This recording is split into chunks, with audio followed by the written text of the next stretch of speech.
The transport ship docked at Concordia Prime with a soft hum, and Danny Carter pressed his face against the viewing window like a child seeing snow for the first time. The space station stretched out before him, a massive ring of metal and glass floating among the stars. Lights from 1,000 windows twinkled in the darkness, and ships from dozens of different species moved in and out of the docking bays. "Stop blocking the window," Katie Morrison said, pushing past him with her bag. "Some of us want to see, too." Danny stepped aside and grinned. "Sorry, it's just... We're actually here. The Galactic Unity Academy. Do you know how many humans have studied here?" 47, Megan Torres answered without looking up from her tablet. She was already reading about the station's life support systems. "We're numbers 48 through 52. Chris Novak stretched his arms above his head and yawned. The journey from Earth had taken 3 weeks, and he was tired of ship food. "I hope they have a good kitchen. I'm going to lose my mind if I have to eat another protein bar." Tyler Grant laughed and slapped Chris on the back.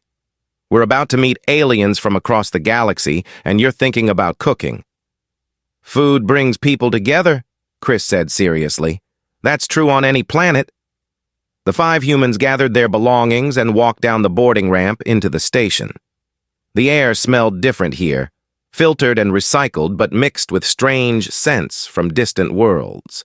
The corridors were wide enough for species of all sizes, and the ceiling rose high above their heads. They saw their first aliens within minutes. A group of small furry creatures with 6 legs scurried past, chattering in a language that sounded like wind chimes. A tall being made of what looked like living crystal nodded politely as it passed. 2 gray-skinned humanoids with large black eyes watched the humans with obvious curiosity. "Everyone staring at us?" Katie whispered. "We're new," Danny said. "Humanity only joined the galactic community 15 years ago.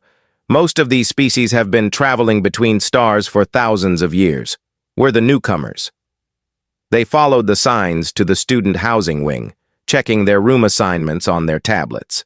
The academy had placed all 5 humans together in a shared suite, which made sense. They would need each other's support in this strange new place. The dormitory wing was quieter than the main corridors. Each species group had their own section, with common areas shared between neighbors. Danny checked the display outside their suite and felt his stomach tighten. "Our neighbors are from the Zetharian Dominion," he said. The others exchanged glances. Even on Earth, everyone knew about the Zetharians. They were one of the most feared species in the galaxy. Massive reptilian predators with scales like armor and claws that could tear through metal. Their empire had conquered dozens of worlds before the Galactic Council convinced them to join peacefully. The word "convinced" probably involved a lot of weapons pointed in their direction. "Great," Tyler muttered. "We're living next to space dinosaurs." They entered their suite and found it comfortable enough. 5 private bedrooms surrounded a central living area with couches, tables, and a small kitchen that made Chris smile. The windows looked out at the stars, and the walls could change color based on preference. They had barely started unpacking when someone knocked on their door. Danny opened it to find a 6-armed alien with soft blue skin and kind eyes. She wore the robes of an academy professor. "Welcome to Concordia Prime," she said in perfect English. Her voice was gentle and warm. "I am Professor Malari. I teach interspecies relations, and I wanted to greet you personally." "Thank you, Professor," Danny said, stepping aside to let her in. "We're honored to be here." Professor Malari looked at each of the humans in turn, her expression thoughtful. "I must speak honestly with you. The Academy is a place of learning and cooperation, but not all species share those values equally." "You mean the Zetharians?" Megan said. The professor nodded slowly. "They are an apex predator species. For millions of years, they have been at the top of their food chain.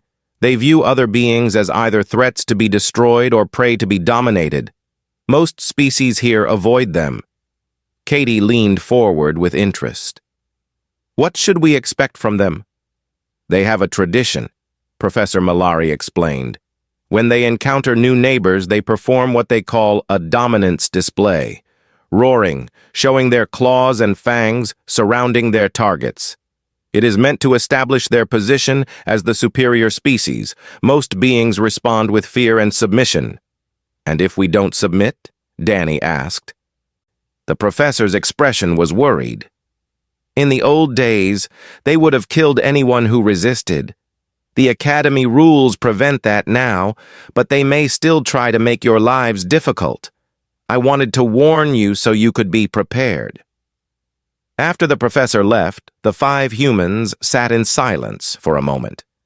Through the walls, they could hear deep rumbling sounds from the Zetharian suite next door. Something heavy moved across the floor. "So," Tyler said finally, "anyone else thinking we should have applied to a different school?" Chris shook his head. "We're here now.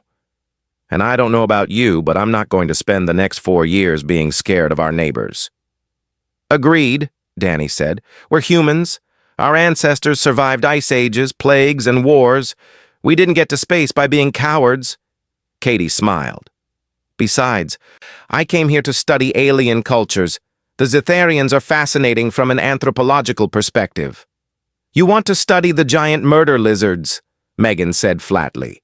"Scientifically, yes." They finished unpacking as the station's lights dimmed to simulate evening. Through their window, they could see the stars wheeling slowly as the station rotated. Somewhere out there was Earth, a small blue dot that had sent them across the galaxy to learn and grow. Danny gathered everyone in the common room before bed. "Look, whatever happens with the Zetharians, we stick together. We don't start fights, but we don't back down either. We're here to learn, make friends, and show the galaxy what humans are made of. And cook," Chris added. "And cook," Danny agreed with a laugh. They said goodnight and went to their rooms.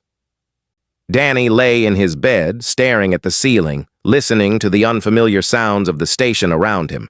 Tomorrow would bring new challenges, new experiences, and possibly a confrontation with 7-foot-tall predators who saw humans as nothing more than soft, weak prey. He smiled in the darkness. They had no idea what they were dealing with. 3 days passed at the Galactic Unity Academy. The human students attended classes, explored the station, and tried to learn as much as they could about their new home. They saw the Zetharians several times in the corridors, but the massive reptilians only watched them with cold yellow eyes and said nothing. Danny knew they were waiting, planning something. It happened on the 4th evening. The 5 humans were sitting in the common area between their suite and the Zetharian quarters. Katie was reading about ancient alien civilizations on her tablet. Megan was sketching pictures of the different species she had seen. Chris was making notes about ingredients he wanted to try from the station market. Tyler was telling Danny about a history lecture he had attended. The lights flickered. Danny looked up and saw them. 5 Zetharians emerged from their suite and spread out across the common area, blocking every exit. They moved with the silent grace of predators, their clawed feet making no sound on the metal floor. The leader was enormous. He stood nearly 3 meters tall, his body covered in scales that looked like black glass. His eyes were bright yellow with vertical pupils, and when he opened his mouth, rows of sharp teeth gleamed in the light. This was Vrexkal, and Danny had learned enough about Zetharian culture to know he was someone important. Behind him stood a female Zetharian with dark green scales and a cold, calculating expression. This was Shiravan, and she circled around behind the humans with slow, deliberate steps. A younger male with gray scales watched from near the wall. His name was Dornax, and unlike the others, his expression held more curiosity than hostility. "Stay calm," Danny said quietly to his friends. Vrexkal stepped forward until he towered over the seated humans. He drew himself up to his full height, extended his claws until they caught the light, and opened his jaws wide. Then he roared. The sound was incredible. It shook the walls, rattled the furniture, and seemed to reach right into Danny's chest. It was the roar of a creature that had spent millions of years at the top of the food chain, a sound designed to freeze prey in place with pure terror. Other students from nearby wings appeared in doorways, watching. A group of small, furry aliens squeaked with fear and fled. The crystal beings moved away quickly. Everyone expected the humans to scream, to run, to fall to their knees and beg for mercy. Danny looked at Vrexikal and waited. When the roar ended, silence filled the common area. Vrexikal stared at the humans. The humans stared back. "That was loud," Tyler said. Katie tilted her head to one side. "Is this a greeting ritual? I read about something similar in your culture." Chris yawned and stretched his arms. It had been a long day. Megan pulled out her notebook and began writing. "Hold still for a moment," she said to Vrexikal. "I want to count your teeth. Is it true that Zetharians can grow them back if they break?" Shiravan hissed from behind them, her fangs extended, her claws raised. The sound was sharp and threatening. Megan glanced back at her. "Oh, interesting. Your threat display is different from his. Gender differences in intimidation behavior. Do females and males have different roles in hunting?" Vrexikal's expression changed. He had expected fear. He had expected the humans to cower and submit, to acknowledge his dominance. Instead, they sat there asking questions and taking notes. He roared again, even louder than before. The sound echoed through the corridors. Several light panels flickered from the vibration. Danny crossed his arms and waited for it to end. "You know," he said calmly, "on Earth we have animals that roar too. Lions, bears, gorillas. They're impressive. But we learned to live alongside them. Some people even keep them as pets." Vrexikal's claws twitched. This was not going according to plan. Young Dornax stepped closer, his yellow eyes fixed on Megan's notebook. "What are you writing?" "Observations," Megan said. "Your species is fascinating. The way your scales overlap suggests excellent protection against both predators and extreme temperatures. And your muscle structure indicates you can move very fast when you want to. Did your species evolve on a hot planet? The dark coloring would help with heat absorption." Dornax blinked. No prey species had ever asked him questions about his biology. They usually just screamed. Yes, our homeworld has high temperatures. Very little water." "That explains the efficient movement," Megan said, making more notes. "Minimal wasted energy, smart evolutionary path." Vrexikal growled deep in his throat. The situation had completely escaped his control. He looked at Shiravan, who seemed equally confused. The female Zetharian lowered her claws slowly, watching the humans with new uncertainty. "You do not fear us," Vrexikal said. It was not a question. Danny stood up slowly. Even at his full height, he barely reached the Zetharian's chest, but he met those yellow eyes without flinching. "Should we? We are apex predators. We have conquered worlds. We have hunted species to extinction." "Okay," Danny said. "And we're humans. Our planet is classified as a Category 12 death world. We evolved surrounded by things trying to kill us. Predators, diseases, natural disasters, each other. We're still here." Vrexikal was silent. "Look," Danny continued, "we're going to be neighbors for the next 4 years. We can spend that time being afraid of each other, or we can try something different. What are you suggesting?" "Come to dinner tomorrow night. Our suite around station evening. Chris is a great cook, and we'd like to get to know you better." Shiravan made a sharp sound. "You invite us to eat with you? After we threatened you?" "You didn't threaten us," Katie said with a smile. "You introduced yourselves, very enthusiastically. Now we're introducing ourselves back. On Earth, that usually involves food." The Zetharians exchanged glances. This had never happened before. Their dominance displays always worked. Every species either fled, fought, or submitted. No one had ever invited them to dinner. Vrexcal studied the humans for a long moment. Then, without another word, he turned and walked back to his suite. The other Zitharians followed, though Dornax looked back over his shoulder with something like wonder in his eyes. When they were gone, the other students in the doorways stared at the humans with amazement. "Did that really just happen?" Tyler asked. "It happened," Danny said, "and now we need to plan a really good dinner." Chris was already smiling.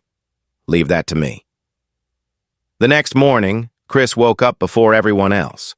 He sat in the kitchen with his tablet, making lists and searching the station's market directory.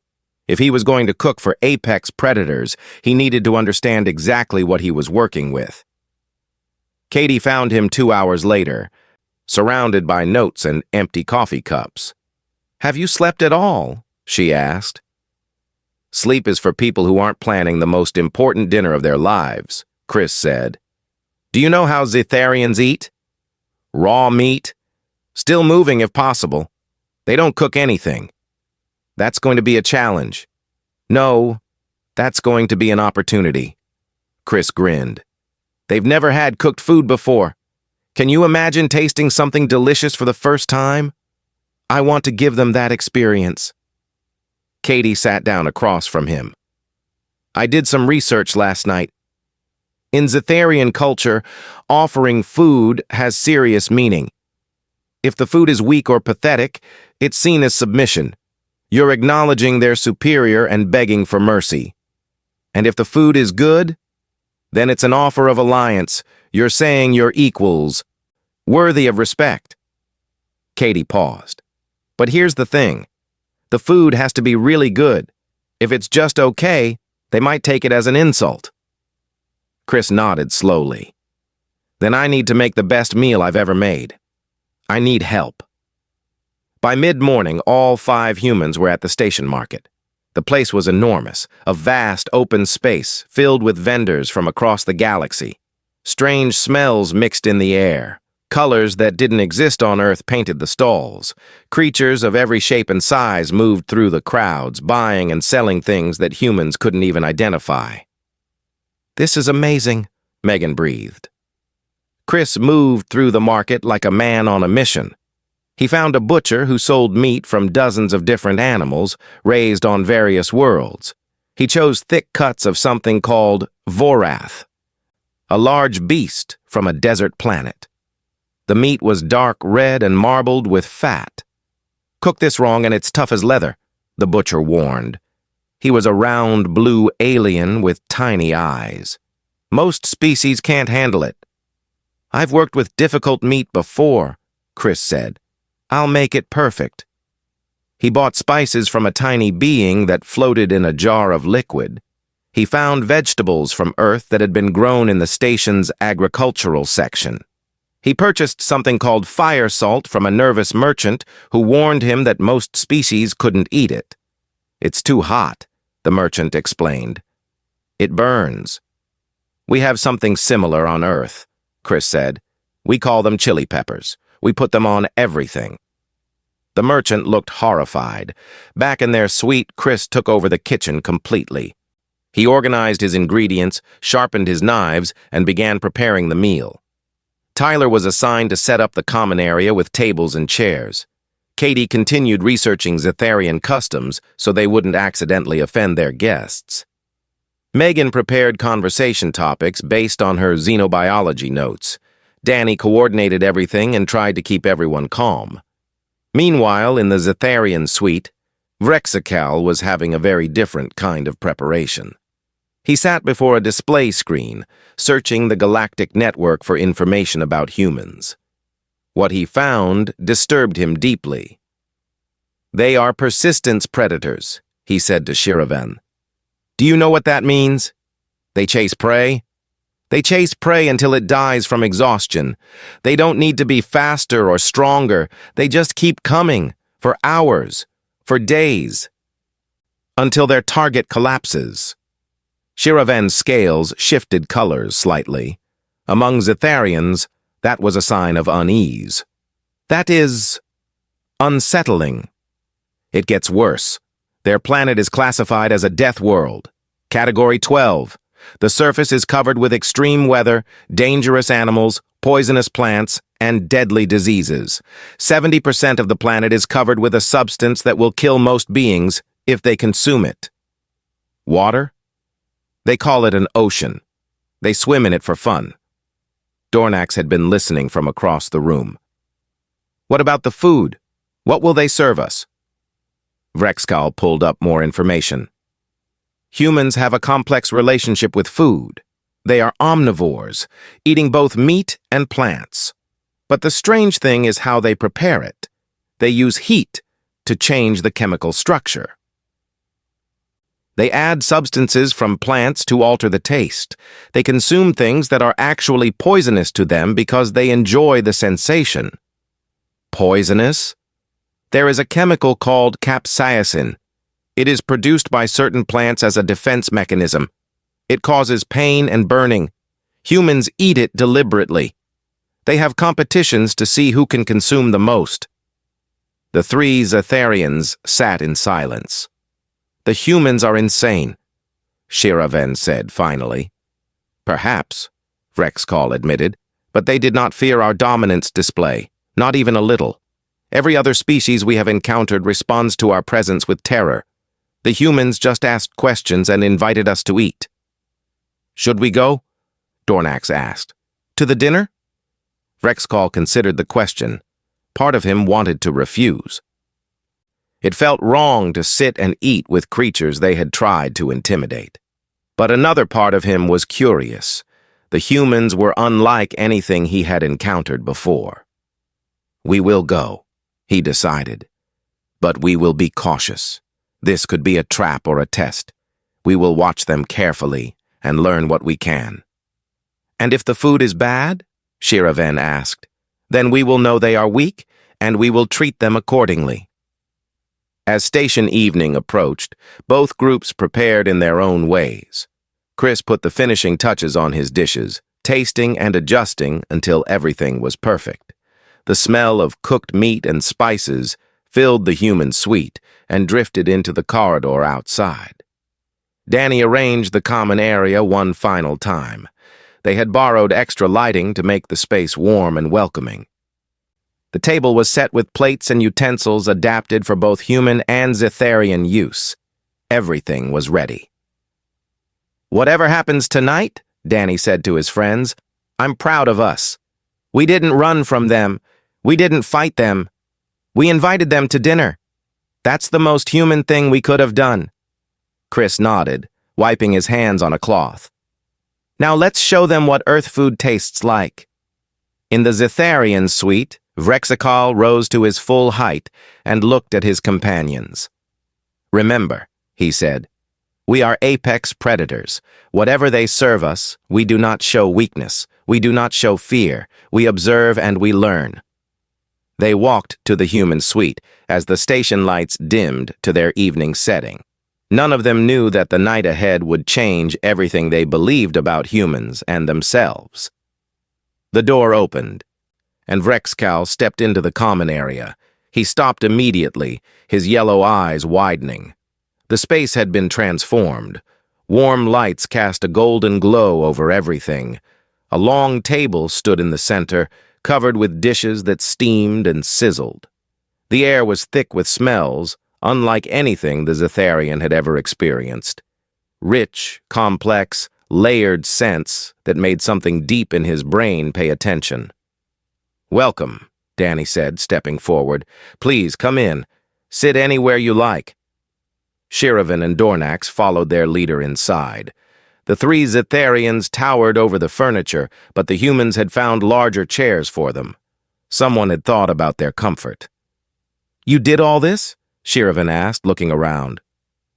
Chris did most of the cooking, Katie said. The rest of us just helped. Chris emerged from the kitchen carrying a final platter. His face was flushed from the heat of cooking, but he was smiling. I hope you're hungry. I may have made too much food. The Zetharians sat down cautiously, as if expecting the chairs to collapse or the floor to open beneath them. The humans took their seats across from them, and for a moment, everyone just looked at the food. The table held dishes of every kind. Thick slabs of meat, seared dark on the outside but still pink within. Vegetables roasted until they caramelized. Bread that Chris had somehow managed to bake in the small kitchen. Sauces in small bowls, ranging from mild to dangerously spicy. A pot of something called chili that bubbled gently. In human tradition, Danny explained, sharing a meal is one of the most important social rituals. It means we trust each other enough to be vulnerable together. We hope you'll accept this meal in that spirit. Vrexcal studied the food.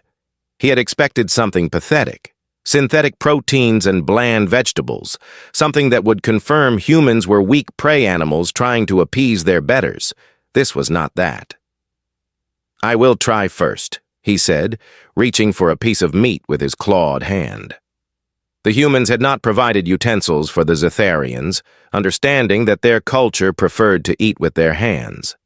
Small details like that meant something. Vrexcal brought the meat to his mouth. It was warm, which was strange. He had never eaten warm food before. He bit down. Flavor exploded across his tongue. The meat was tender, almost falling apart.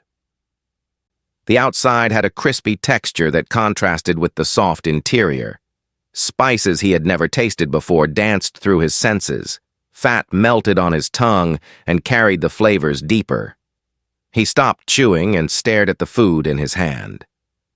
This, he said slowly, is not what I expected. Shiravan tried next. She chose a piece of meat covered in a red sauce. The moment it touched her tongue, her eyes went wide. Heat spread through her mouth, not unpleasant but intense. The capsaicin that humans consumed for fun was attacking her senses. She swallowed and gasped. That burns. Too spicy? Chris asked with concern. I have milder sauces. No. Shiravan took another bite. It is interesting. My people value sensation. This is a sensation I have never felt from food. Dornax was the most enthusiastic. He tried everything, asking questions about each dish. How was it made? What were the ingredients? Why did cooking change the taste so much? Chris answered happily, explaining the chemistry of heat and food, the way cooking broke down proteins and released new flavors. Dornax listened with genuine fascination. As the meal continued, conversation flowed more easily. Tyler told stories of human history, tales of survival and struggle that surprised the Zetharians. Humans had nearly destroyed themselves multiple times. Wars, diseases, famines. Yet they kept going. We had a period called the Dark Ages, Tyler said. Civilization collapsed. Knowledge was lost, but humans rebuilt. We always rebuild. Your species is resilient, Vrexcal admitted. We had to be, Danny replied. Earth didn't give us a choice.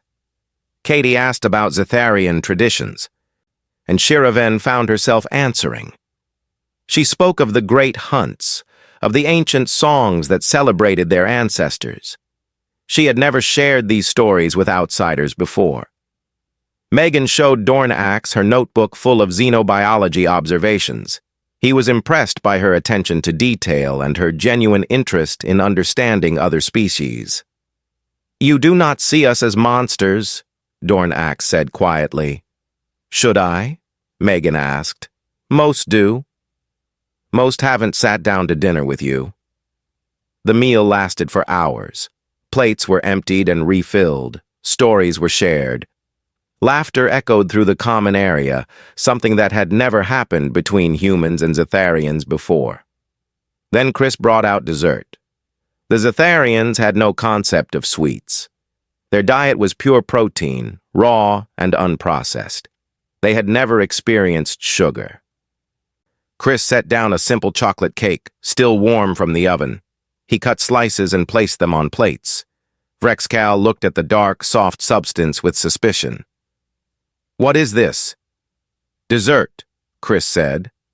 Something sweet to end the meal. Try it. Vrexcal took a bite. His entire body went still. His eyes closed. For a moment, he did not move or speak. "What is happening to me?" he whispered. "That's chocolate," Chris said. "It's made from a plant that grows on Earth. Do you like it?" Vrexcal opened his eyes. In that moment, something changed in his expression. The cold, predatory calculation was still there, but alongside it was something new. Wonder. "No one has ever offered me food like this," he said. "Not in my entire life. My people take what we need. We conquer. We hunt. We dominate. No one gives us anything.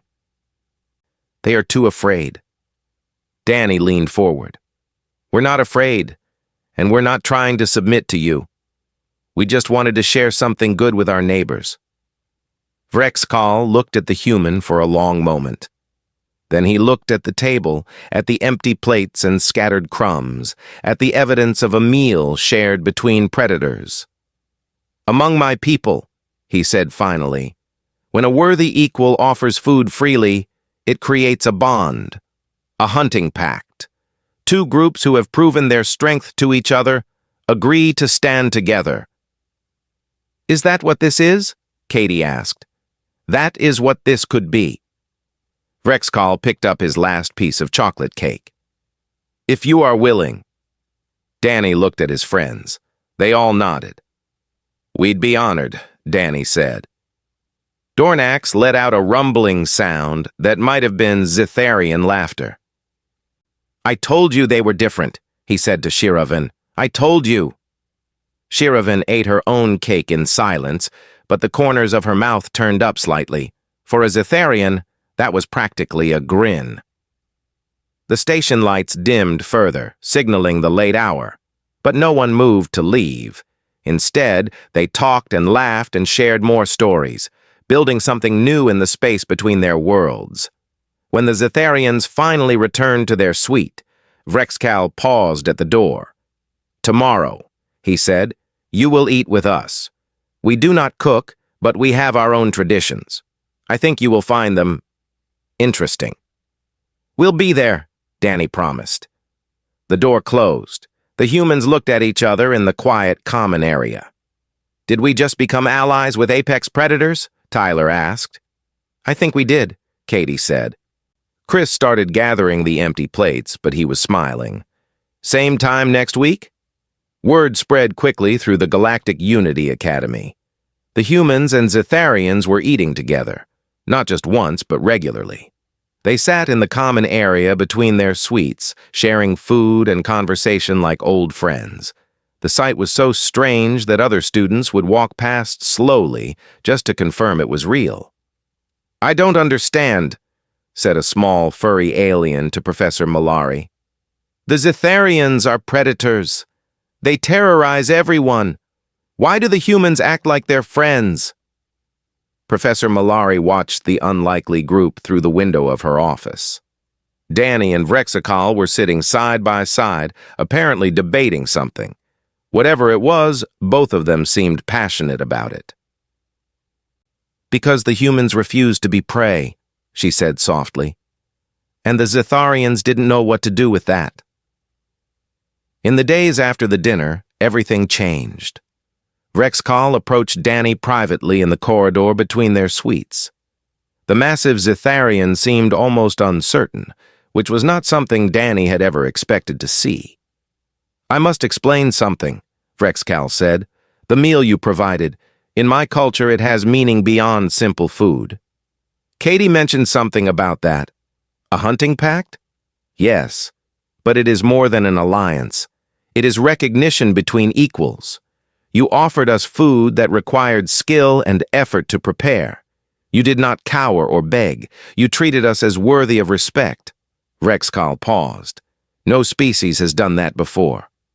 They see our teeth and claws and assume we are nothing but killers." Danny considered this.